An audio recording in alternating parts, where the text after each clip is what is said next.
अनमोल वचन अखिल भारतीय संत मत सत्संग के संस्थापक और गृहस्थ में आनंद योग के जनक परम संत महात्मा परम पूज्य श्री यशपाल जी महाराज अर्थात परम पूज्य भाई साहब जी द्वारा प्रतिपादित इन अनमोल वचनों का पालन करना अति आवश्यक है।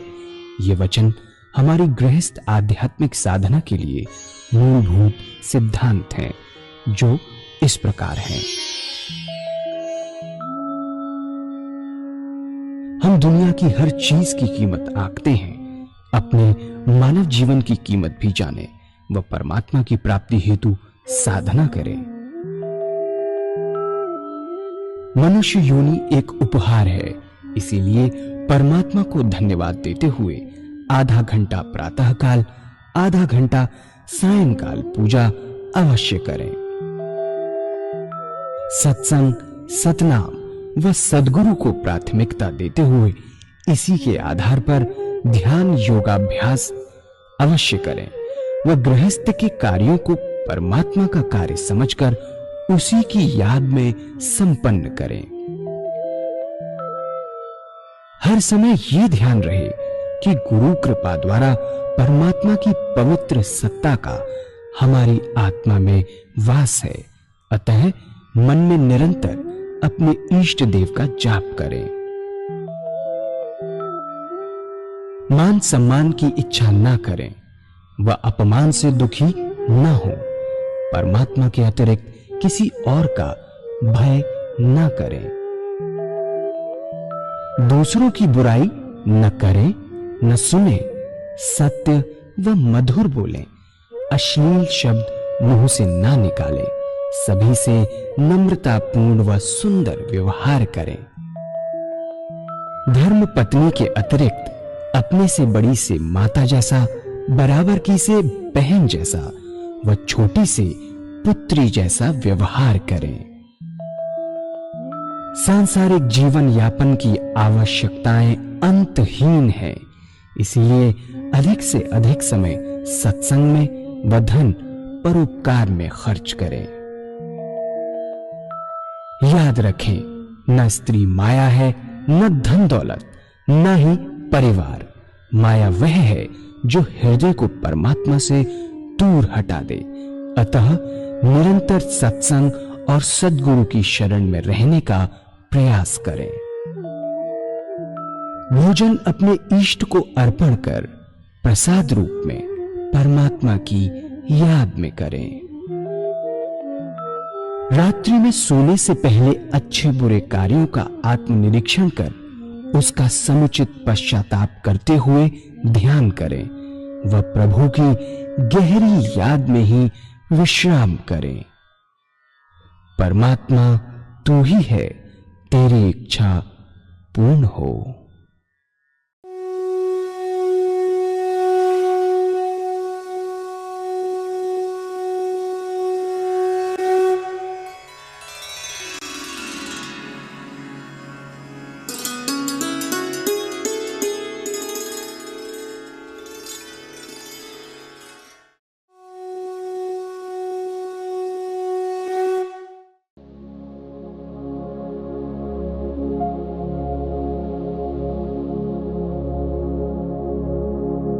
जय सद्गुरुदेव जय पद शरणम श्रेयस्वरूप चरणों शरणम। पर आजकल क्या है, जैसे ही सुख आया भूल जाते हैं, अपने इष्टदेव को छोड़ दिया, परेशानी में पड़े तो फिर पकड़ लिया। किसी ने कह दिया कि हनुमान जी को याद कर लो तो हनुमान जी को याद कर लिया, उससे काम नहीं बना तो शिव जी को जल चढ़ा दिया, शिव जी से काम नहीं बना तो शनिदेव पर चले गए। भटकते रहते हैं, एक से दूसरा, दूसरे से तीसरा, तीसरे से चौथा, असली चीज नहीं करते जो करना चाहिए। तो परमात्मा की ओर झुकता है, ईश्वर के चरणों में और गहरा झुकता है कि हे प्रभु तेरी बड़ी भारी निराली शान है। सुख आया, जैसा चाहे वैसे रखें, दुख आया, अब क्या है परमात्मा के चरणों को और कस के पकड़ते हैं। और ज्यादातर ये देखा गया है कि सुख आया, परमात्मा की लगाम छोड़ दी, दुख आया और कस के पकड़ ली। उसके बाद ये होता है कि हम तो 10 साल से अपने इष्ट देव को याद कर रहे हैं, उसके बाद भी दुख आ गया, छोड़ दिया परमात्मा को कि तूने हमारे साथ ये किया, हम तेरे साथ क्या करें, छोड़ दिया उसे। तो और अधिक ध्यान अब क्या है कि दुख आया तो प्रभु के चरणों को और कस के पकड़ा। कोई ना कोई कमी जरूर आ गई, कोई दोष इसकी भक्ति में पैदा हो गया। भगवान शायद चिता रहे हैं, ईश्वर के चरणों को और गहरा कस के पकड़ता है। और अधिक ध्यान, दुख में और सुंदर ध्यान बनता है। दुख में सबसे ज्यादा दुख में ही ध्यान बनता है, सुख में नहीं बनता। और दुख में भूल जाते हैं, सुख में ज्यादा भूल गए, दुख में ज्यादा भूल गए, दोनों में भूल गए। कहां जाए? परमात्मा के चरणों को और कस के पकड़ता है और उस दुख की अवस्था में बहुत ऊंची ऊंची अवस्था प्राप्त करता है, क्योंकि मन दुखी है। ज्यादातर ये लोग कहते हैं भाई सत्संग किनके लिए? जो जिंदगी में दुखी है वही सत्संग अटेंड करें, वही भागवत सुने, हम तो सुखी हैं। कभी समय एक सा नहीं रहता। ये रास्ता अपने मन को पक्का करने का है कि दुख में पक्का रहे, सुख में और पक्का हो, दुख में और पक्का हो, जिससे हमारी नींव ना हिले। हम पूरे घर की नींव हिला के छोड़ देते हैं जब दुख आया तो। और दुख से क्या, ऐसा व्यक्ति कि सुख और दुख एक सा हो जाता है, सुख में भी एक सा, दुख में भी एक सा। इसकी आत्मयी अवस्था है, ना सुख से विचलित होती है ना दुख से विचलित होती है। उसके जीवन का एक ध्येय बनकर रह गया है, तू रहे और तेरी रजा रहे, न मैं रहूं न मेरी आरज़ू रहे, कोई इच्छा नहीं। ऐसे व्यक्ति केवल एक ही इच्छा है कि प्रभु के चरणों में केवल ध्यान बना रहे, कुछ नहीं चाहता। मुक्ति नहीं चाहिए, स्वर्ग नहीं चाहिए, नर्क नहीं चाहिए, दुनिया नहीं चाहिए, योग क्षेम नहीं चाहिए, कुछ नहीं चाहिए। एक ही चीज चाहता है कि हे प्रभु, आपके चरणों में इसका निरंतर ध्यान बना रहे और कुछ नहीं चाहिए। इच्छाओं से जेब खाली, कोई इच्छा न रह जाए। ऐसी अवस्था सुख दुख में ऐसी सुंदर अवस्था बनती है।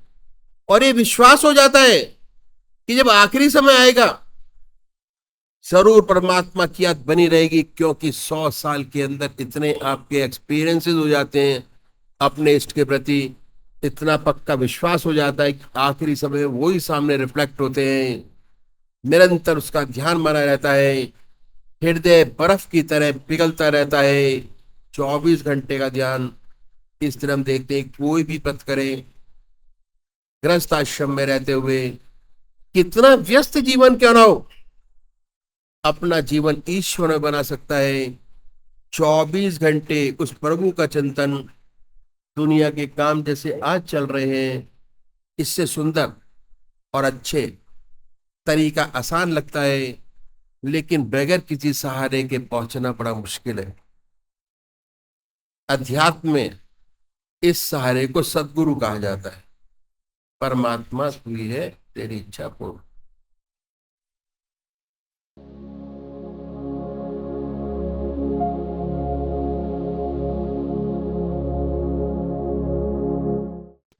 पूज्य माता और बंधुओं, दो चीजें बहुत जरूरी है। पहला ज्ञान होना चाहिए तो हम क्या कर रहे हैं, क्यों पूजा करते तो क्यों करते हैं, किस लिए करते हैं, किसके लिए करते हैं। और जब नॉलेज आ जाए तो जो करना चाहिए वो होना चाहिए। एक बार एक जबलपुर में जो आईटी इंजीनियर से वही पूछते हैं कि पूजा का क्या फायदा। पूजा क्यों, किस लिए, यूज क्या है इसका? तो ऐसे एक डॉक्टर ने प्रश्न किया कि साहब पूजा आपने इतना सारा बताया, जब कहा कि भाई कोई प्रश्न हो, आप तो उसमें प्रश्न पूजा करते हैं।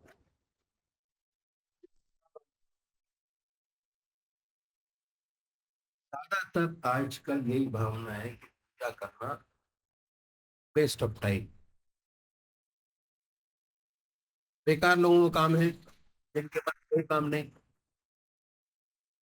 माला लेकर बैठी है, आधा घंटा सुबह बर्बाद करें, आधा घंटा सायकाल करें। बहुत से लोग तो 4-4 घंटे बर्बाद करते हैं पूजा से।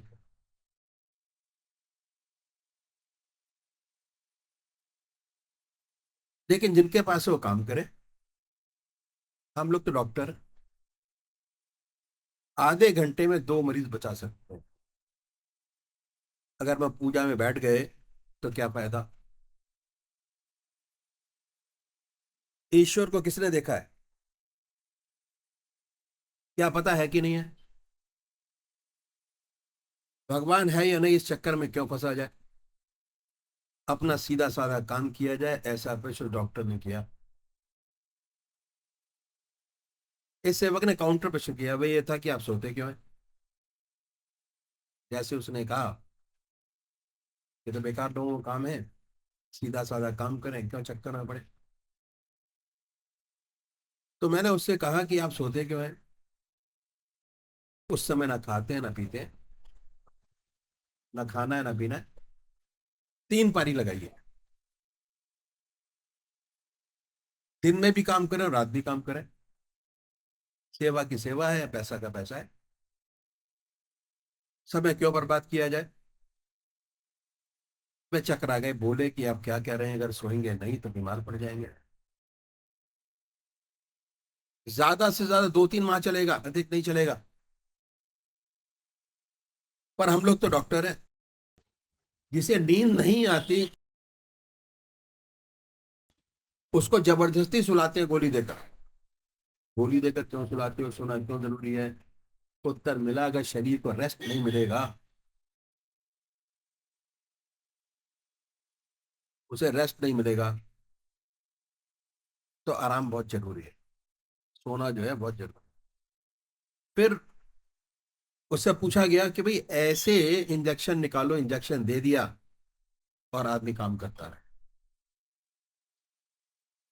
सोए नहीं।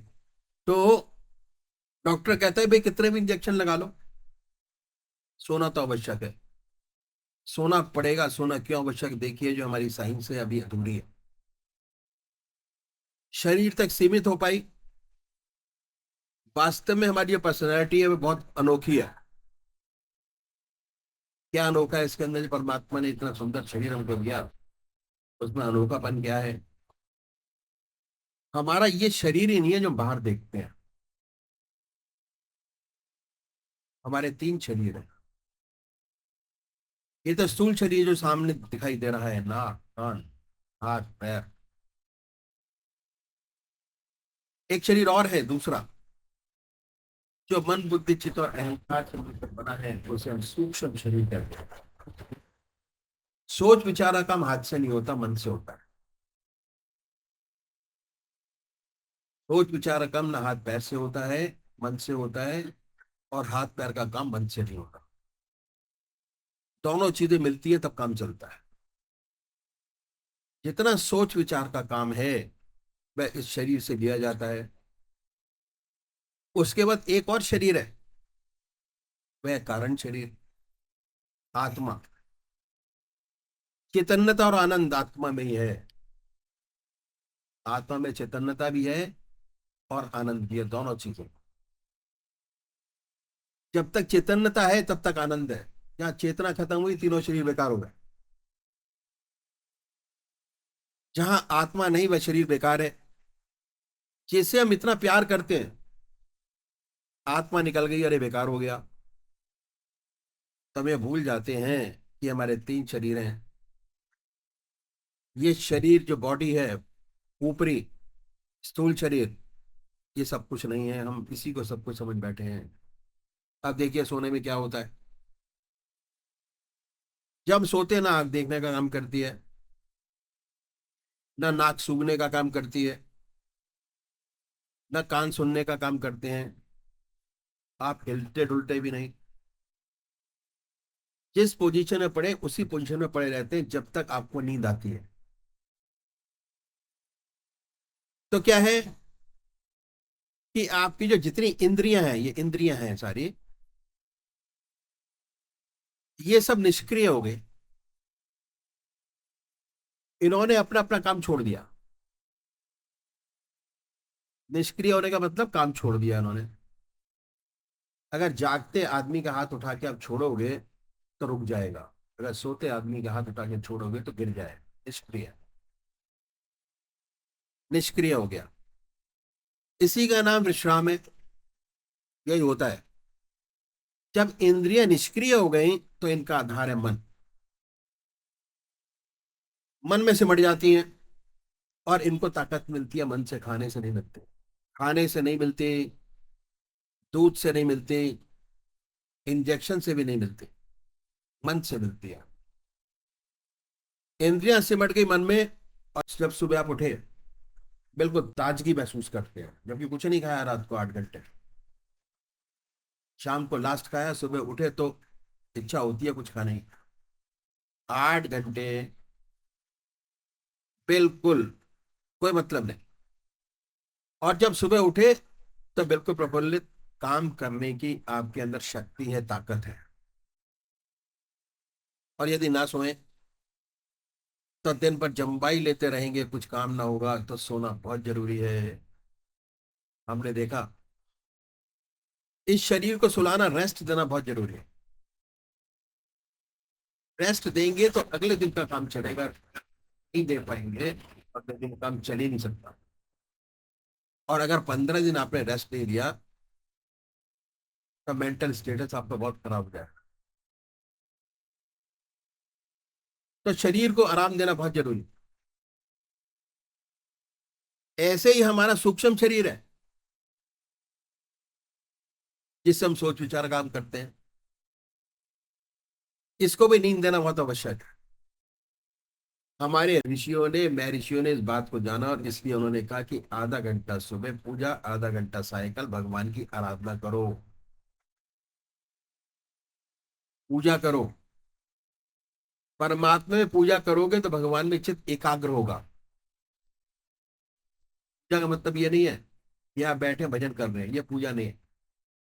अब क्या है, अगर परमात्मा की आराधना करोगे, परमात्मा की पूजा करोगे तो घर में चित्त एकाग्र होगा, चित्त निरोधक स्थिति पैदा होगी। और ये स्थिति अपने आप आ जाएगी। अब क्या हुआ, मन विचार शून्य हुआ तो निष्क्रिय हुआ, मन ने भी अपना काम करना छोड़ दिया। जैसे आपने अपने इंद्रियों को निष्क्रिय किया, अपने मन को भी निष्क्रिय कीजिए। भगवान को मानिए या न मानिए, कोई फर्क नहीं पड़ता। बहुत से मानते हैं, कहते हम तो नहीं मानते, कोई फर्क नहीं। लेकिन आप हस्ती को तो मानेंगे। आपका एग्जिस्टेंस है, आप हैं, आपका अस्तित्व है, आपका एग्जिस्टेंस है। इसका सच्चा विकास करना हमारा फर्ज है। भगवान हमारी पूजा का भूखा नहीं है। आज की तारीख में जो कुछ आप कर रहे हैं अपने लिए कर रहे हैं। अगर आप अपना सच्चा विकास चाहते हैं तो जिस प्रकार शरीर को आप दिया, उस प्रकार मन को भी आराम देना बहुत जरूरी है। कैसे आराम देते हैं? मन का काम है सोचना विचारना। अगर उसे एक जगह लगा दिया, विचार शून्यता अपने आप आ जाती है। थोड़े टाइम तक तो लगता है कि हाँ कुछ सोच रहे हैं, उसके बाद बिल्कुल खाली मन हो जाता है। अगर एक चीज को बार बार रिपीट करेंगे तो जैसे कीर्तन के अंदर आप भजन को रिपीट करते हैं, उसी प्रकार नाम को भी बार बार रिपीट करते, आपका मन, आपकी जबान थक जाएगी और ऐसा लगेगा कि इंटरनली चल रहा है। उसे रेस्ट मिला। जब विचार शून्यता आ गई तो क्या हुआ, उसका सीधा संबंध आत्मा से हो। जैसे शरीर का संबंध, इंद्रियों का संबंध मन से है, उसी प्रकार मन का संबंध आत्मा से है। ये लिंक है बीच में, मन, आत्मा और इंद्रियों के बीच। तो क्या है, और आत्मा में है चैतन्यता और आनंद। चैतन्यता भी है इसके अंदर, और इसके अंदर आनंद भी है। आनंद बाहर नहीं होता, आनंद मन के अंदर है। अंदर लड्डू में नहीं है आनंद, गाड़ी में नहीं है आनंद, मकान में नहीं है आनंद। कहाँ है? रिफ्लेक्शन। आनंद जो हमारे मन का है, वो हम अपने बच्चे में रिफ्लेक्शन देखते हैं उसका, इसलिए आनंदित होते हैं। गाड़ी में देख के हमको खुशी होती है, इसलिए आनंद लगता है। आनंद अंदर है, लड्डू में आनंद नहीं है। एक लड्डू खाएंगे तो कितना आनंद आएगा, दो खाएंगे तो कितना आएगा। ऐसे ही कॉलेज के अंदर बैठे हुए थे, बच्चे बैठे थे, बड़े शोर मचा रहे थे। उन्होंने कहा जी भैया जी आप इस स्टेज को संभालो, अब तो हमारे आउट ऑफ कंट्रोल हो गए। मैं कोई बात नहीं, मैंने भाई आपके लिए लड्डू बना के रखे हुए हैं, एक खाओगे तो इमेजिन करो कि एक खाया या हाँ जी खाया, कितना आनंद है। सबने बड़ा शोर मचाया कि हाँ बहुत बड़ा आनंद है। हमने कहा दूसरा लड्डू खाया तो कितना आनंद है, दूसरा बहुत आनंद है, दूसरा खाया तो और अच्छा लगा। तीसरा खाया तो कितना है, जरा प्रैक्टिकल एग्जाम्पल करके देखना, तीसरा खाया तो कितना अच्छा लगा। जहाँ चौथे पांचवे पहुंचे कहते अब तो अघाए गए, अब खाने की इच्छा नहीं करती, थक गए खाते खाते। तो आनंद बाहर नहीं है, किसी चीज में आनंद नहीं है, आनंद मन के अंदर।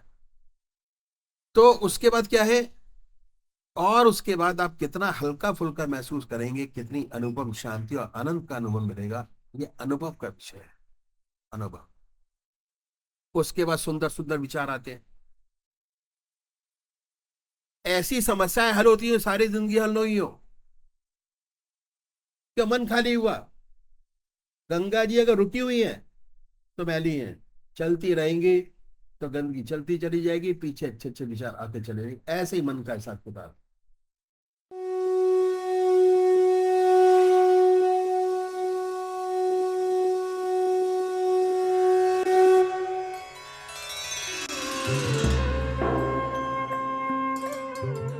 ध्यान योग के कार्यक्रम आनंद योग से निशुल्क जुड़ने के लिए संपर्क करें 9810239677।